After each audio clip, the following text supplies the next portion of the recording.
Science. आपका science का part 3 है रेशो से वस्त्र तक। रेशे मतलब फाइबर। हमने छठी क्लास में पढ़ा है, 6th क्लास में पढ़ा था कि तंतु से रेशे कैसे बनते हैं। अब हम आगे की क्लास में पढ़ते हैं कि रेशो से वस्त्र मतलब कोई धागा होता है, उस धागे से पूरे वस्त्र का निर्माण कैसे होता है, तो हम इस पार्ट के अंदर पढ़ेंगे। सबसे पहले आपने 6th क्लास में पढ़ा था कि रेशे दो तरह के होते थे, प्राकृतिक और मानव संश्लेषित, है ना, संश्लेषित रेशे और प्राकृतिक। तो प्राकृतिक हमको पेड़ पौधे और किससे मिलते थे, जंतु से मिलते थे। तो आज हम इस पार्ट के अंदर जंतुओं से मिलने वाले रेशों के बारे में पढ़ेंगे। और जैसे मैंने यहाँ पे लिखा है, देखो, जानतत्व रेशे। जानतत्व रेशे प्राकृतिक रेशे। जानतत्व मतलब जंतुओं से प्राप्त होने वाले रेशे। देखो मैंने यहाँ लिखा है, जंतुओं से प्राप्त किए जाने वाले रेशों को हम क्या कहते हैं, जानतत्व रेशे। जानतत्व रेशे आपके दो तरह के होते हैं, ऊन और रेशम। ऊन हमको किससे प्राप्त होती है, भेड़, याक। याक कहाँ पाया जाता है, तिब्बत और लद्दाख में। बकरी, अंगोरा, कश्मीरी, जो कश्मीर के अंदर पाई जाती है हमको कश्मीरी बकरी कहते हैं। और कश्मीरी बकरी उससे जो ऊन प्राप्त होती है, उससे जो शॉल बनाई जाती है, उसको हम क्या कहते हैं, पश्मीना शॉल। शॉल जो अपना उड़ते हैं ना, पश्मीना शॉल, ये किससे बनाई जाती है, कश्मीरी बकरी की ऊन से। फिर लामा और एल्पेगा, ये दक्षिण अमेरिका में पाए जाने वाले जानतत्व रेशों के जंतु हैं। फिर ऊंट और भेड़ और भारत में बहुत पाए जाते हैं। हम आप देखते हैं, अभी मैं आपको इन सबका चित्र बताऊंगी, जब इसके बारे में पढ़ेंगे तो इसका चित्र भी हम देखेंगे, ठीक है। तो सबसे ज्यादा जो बाजार के अंदर उपलब्ध ऊन होती है वो किसकी बनी हुई होती है, भेड़ की। तिब्बत और लद्दाख में किसकी, याक की।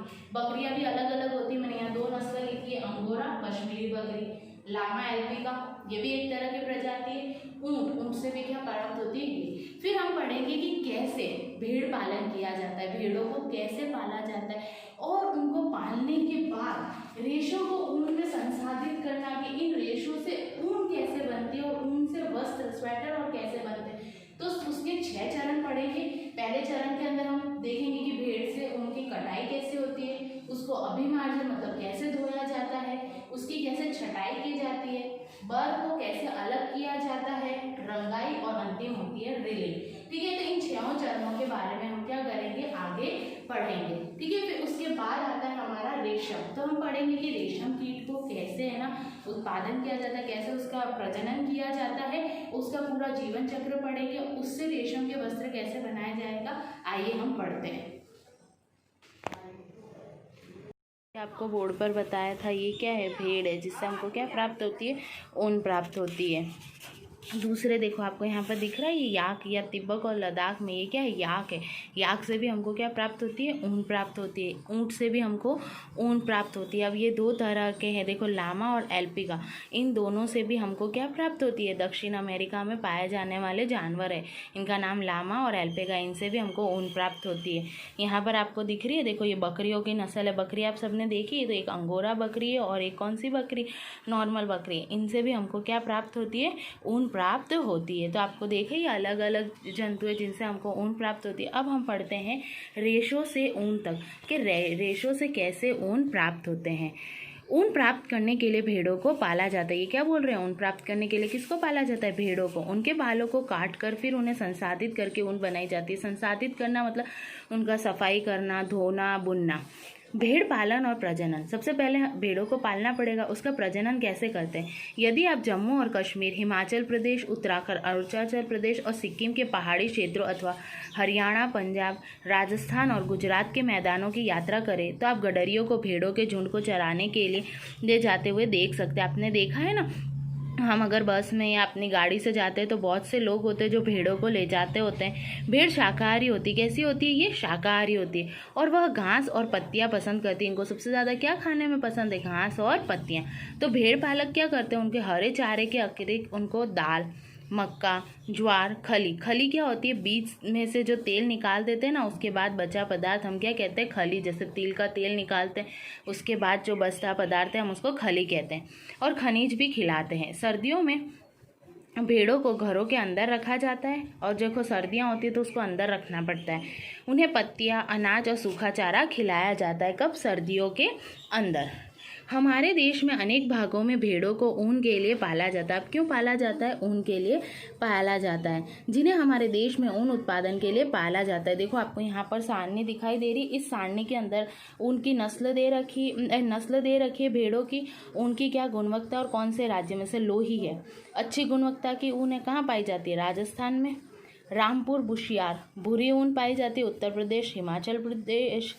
नली या नाली, गलीचे की ऊन, गलीचा जो हम नीचे बिछाते हैं अपने फर्श पर, राजस्थान, हरियाणा, पंजाब। बाखरवाल, ऊनी शॉलों के लिए जम्मू और कश्मीर। मारवाड़ी, मोटी रुई ऊन, गुजरात। पाटनवाड़ी, होजरी के लिए गुजरात। ठीक है, ये सारी चीज़ें उनकी गुणवत्ता है। ये क्या है? भेड़ों की कुछ नस्ल है जो कहाँ राज्य में पाई जाती है, उन्हें आपको बताया। अब हम पढ़ते हैं, भेड़ की कुछ नस्लों के शरीर पर बालों की घनी परत होती है और अच्छी गुणवत्ता की ऊन प्राप्त करने के लिए हम क्या करते हैं? वर्णात्मक प्रजनन। मैंने आपको पहले अभी बताया, वर्णात्मक प्रजनन होता है। उन भेड़ों का चयन किया जाता है जिनकी नस्ल बहुत अच्छी है, जिसमें अच्छी ऊन प्राप्त होती हो। जब पाली गई भेड़ के शरीर पर बालों की घनी वृद्धि होती है तो ऊन प्राप्त करने के लिए उनके बालों को काटा जाता है। अब हम देखते हैं कि रेशों से ऊन को संसाधित करना कैसे। हम है ना उसकी कटाई करते हैं, अभिमार्जन करते हैं, बुनाई करते हैं। स्वेटर बुनने अथवा शॉल बनाने के उपयोग की जाने वाली ऊन की एक लंबी प्रक्रिया होती है। अब इसके कुछ चरण हैं। पहला चरण क्या होता है? ऊन की कटाई करना। मतलब भेड़ों के बालों की त्वचा की पतली परत के साथ शरीर से उतार लिया जाता है। वो पतली परत कैसी होती है?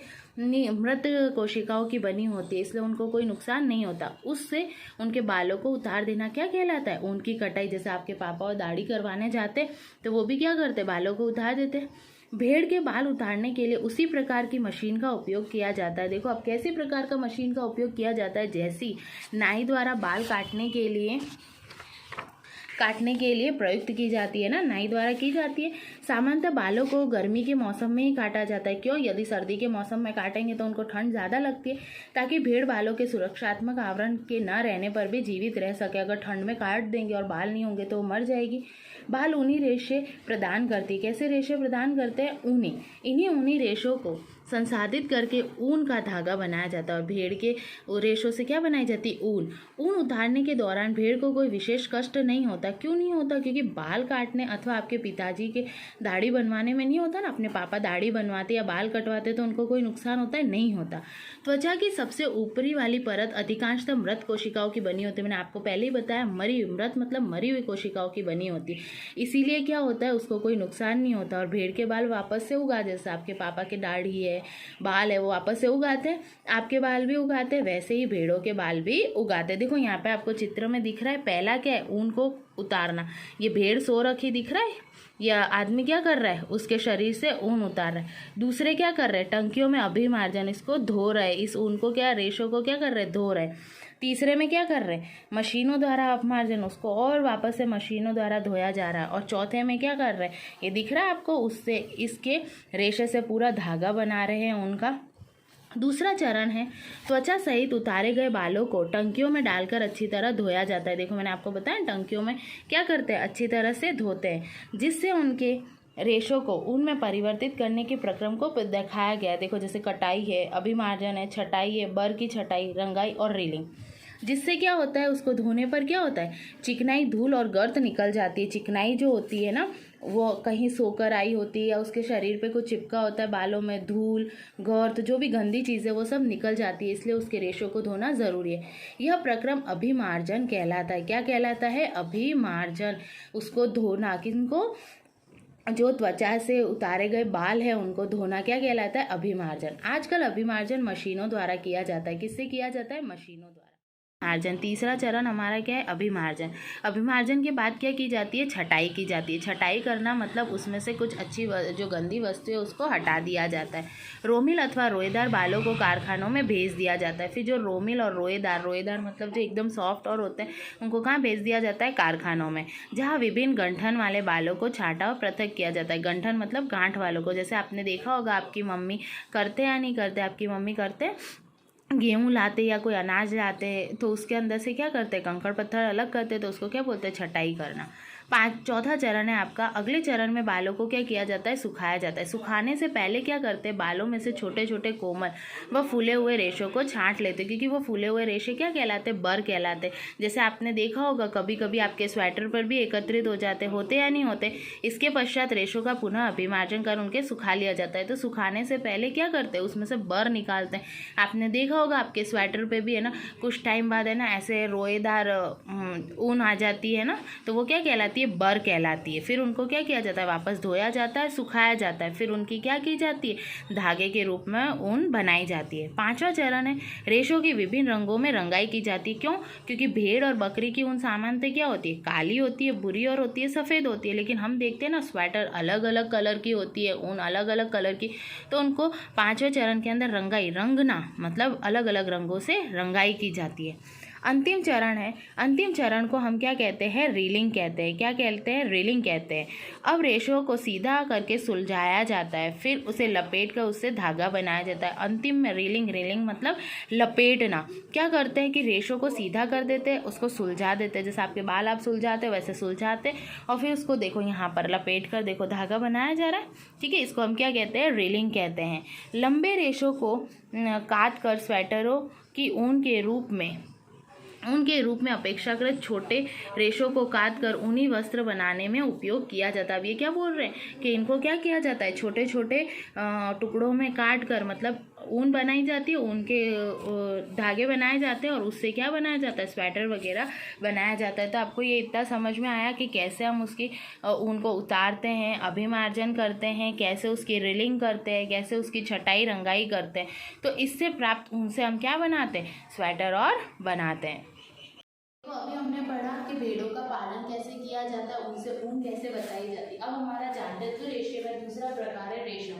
तो हम देखेंगे कि रेशम हमको कैसे प्राप्त होता है, कहाँ से प्राप्त होता है। तो आपने देखा है शहतूत, हम सब शहतूत खाते हैं है ना, तो शहतूत के ऊपर क्या होती है, मादा रेशम कीट जो होते हैं वो अंडे देती है, उनसे कोकून का निर्माण होता है और उसी से हमको क्या मिलता है, रेशम का धागा मिलता है। तो रेशम प्राप्त करने के लिए कीटों को पालना क्या कहलाता है, रेशम कीट को पालना क्या कहलाता है, सेरीकल्चर। क्या कहलाता है हमारा, सेरीकल्चर। ठीक है, उसको हम क्या कहते हैं, सेरीकल्चर। किसको, रेशम के लिए रेशम कीट को पालना, जैसे भेड़ों को पालना था वैसे हम क्या करते हैं, सेरीकल्चर। अब हम अलग अलग जैसे चिकनाई के लिए, शाइनिंग के लिए है ना, मतलब अच्छी चमक के लिए, तो अलग अलग तरह की, जैसे हमने देखा था भेड़ों में भी अलग अलग नस्लें थी, बकरियों में थी, वैसे रेशम की भी अलग अलग नस्ल होती। कौन कौन सी, टर्सर, मूंगा, कोसा और शहतूत रेशम कीट। तो सबसे सामान्य कौन सा है हमारा, शहतूत के रेशम कीट का।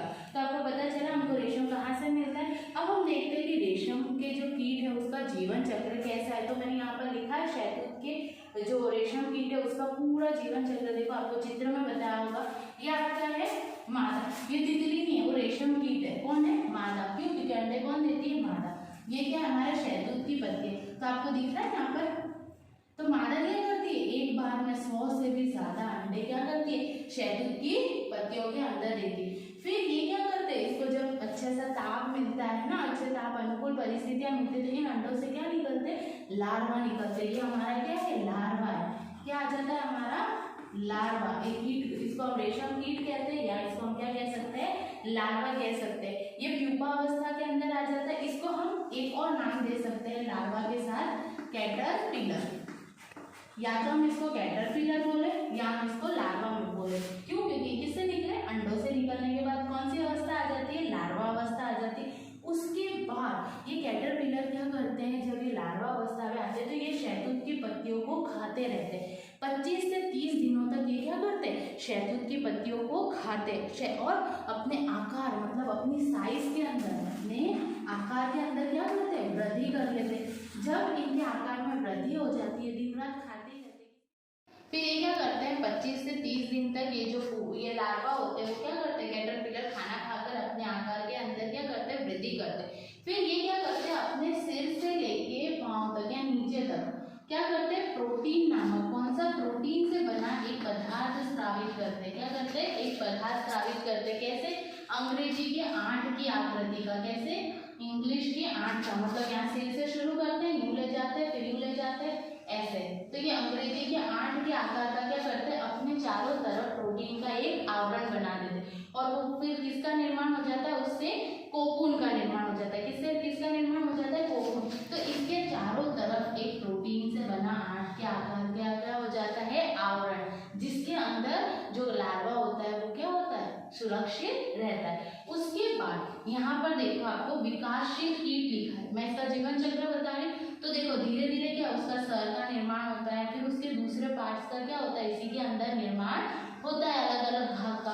और जब ये पूरा परिपक्व हो जाता है तो वापस किसका बन जाता है, रेशम कीट वापस से बन जाती है। और ये पूरा चक्र क्या कहलाता है, इसका जीवन चक्र, मतलब इसकी लाइफ साइकिल कैसे ये आगे बढ़ता है। ठीक है, ये तो इसका जीवन चक्र था।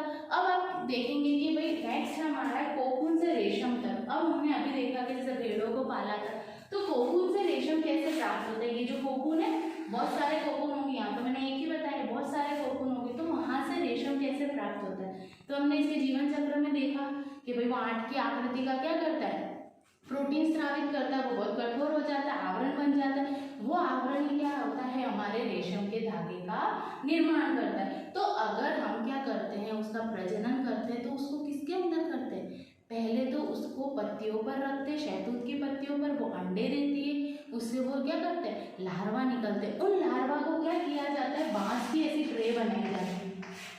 हम प्राकृतिक रूप से नहीं कर रहे हैं, प्रजनन कर रहे हैं, तो बांस की ऐसी ट्रे होती है।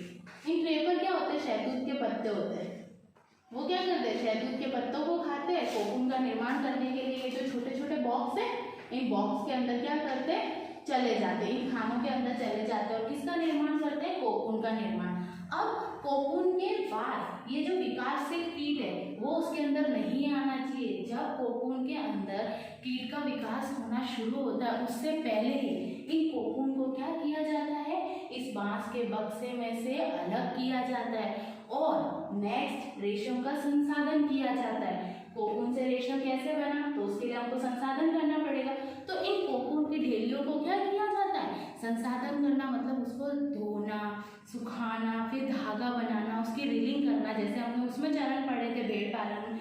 तो क्या करते हैं कि कीट के निर्माण से पहले इन कोकूनों को या तो धूप में सुखा देते हैं या गर्म पानी के अंदर उबाल देते हैं। क्यों, क्योंकि उससे क्या होता है, इस कीट का निर्माण उस कोकून में नहीं होता। फिर जब हम उसको धूप में सुखाते हैं या पानी में उबालते हैं तो ये क्या होते हैं, धागे ऐसे हो जाते हैं।